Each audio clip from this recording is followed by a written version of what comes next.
Je vous montre comment créer vos sous-titres dans Final Cut Pro. Ah, ce sentiment de satisfaction quand on termine le montage de son projet, qui disparaît rapidement quand on se souvient qu'on doit ajouter des sous-titres. Dans cette vidéo, je vais vous montrer 3 méthodes. La première, c'est le sous-titrage manuel. Vous faites tout à la main. La deuxième, c'est l'importation d'un fichier de sous-titres que vous avez déjà. Et la troisième, c'est le sous-titrage automatique. Et donc, suivant le projet, vous pouvez prendre la méthode la plus adaptée. Donc là, j'ai téléchargé la nouvelle version d'essai de Final Cut Pro 10.6.1, comme vous pouvez le voir, et je vais vous montrer comment on fait pour ajouter des sous-titres à la main. Alors moi, mon interface, elle est en anglais, mais si vous l'avez dans une autre langue, vous allez facilement pouvoir comparer. Donc ce qu'il faut faire pour ajouter un sous-titre manuellement, il faut aller ici, cliquer sur Edit. Et ensuite, on va tout en bas, et on voit Captions, Add Caption. Il y a un raccourci clavier, Option C, pour éviter de passer par là la prochaine fois.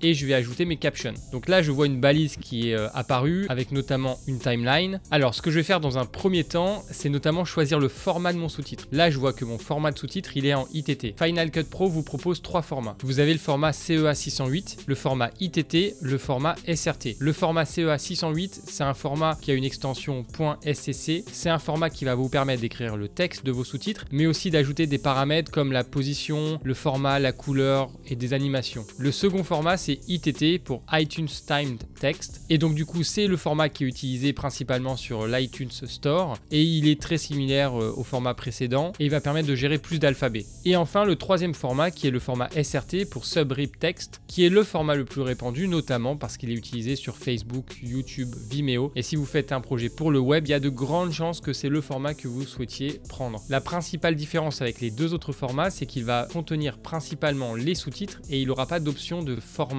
de couleur, de police, etc. L'avantage, c'est qu'il peut être ouvert avec n'importe quel éditeur de texte, ce qui n'est pas le cas du format ITT et CEA 608. Donc pour changer le format de mon sous-titre, on va aller sur la droite, ici, je clique Edit Role, et là je vois que j'ai une ligne ITT qui est l'un des formats qu'on avait vu, mais moi ce que je veux c'est du SRT. Là je vais cliquer sur Caption Role et je vais choisir du SRT. Par défaut j'ai un sous-titrage en anglais, là on est bon, j'appuie ici, là ça me confirme l'action que je vais valider, et donc là on a créé notre SRT. Là par contre ce qu'il faut que je change, c'est le fichier que je suis en train de modifier. Donc on va là et on va sélectionner SRT.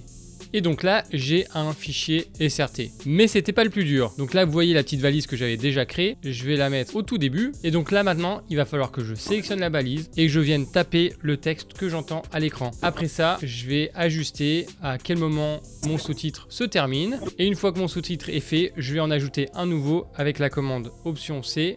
Je tape le texte, j'ajuste. Et il ne me reste plus qu'à faire ça jusqu'à la fin de ma vidéo. J'espère pour vous qu'elle n'est pas trop longue. Et donc maintenant on passe à la deuxième méthode. Vous avez un fichier de sous-titres et vous voulez l'importer dans Final Cut Pro. Alors dans ce cas-là, il va falloir aller dans File, on descend dans Importation et là on choisit Caption. Et là je sélectionne mon sous-titre, en l'occurrence un SRT, et je clique sur Import. Et là on voit que sur ma timeline, on a rajouté les sous-titres. Si besoin, je peux facilement les modifier. Et enfin la troisième méthode. Si vous n'avez pas de fichier de sous-titres et que vous n'avez pas envie de les retaper tous un par un, vous pouvez utiliser CheckSub. C'est une solution qui va générer automatiquement vos sous-titres. Après avoir créé un compte, vous allez importer un nouveau projet et mettre la vidéo que vous avez exportée depuis Final Cut Pro. Donc là vous sélectionnez votre vidéo, ça upload la vidéo sur la plateforme.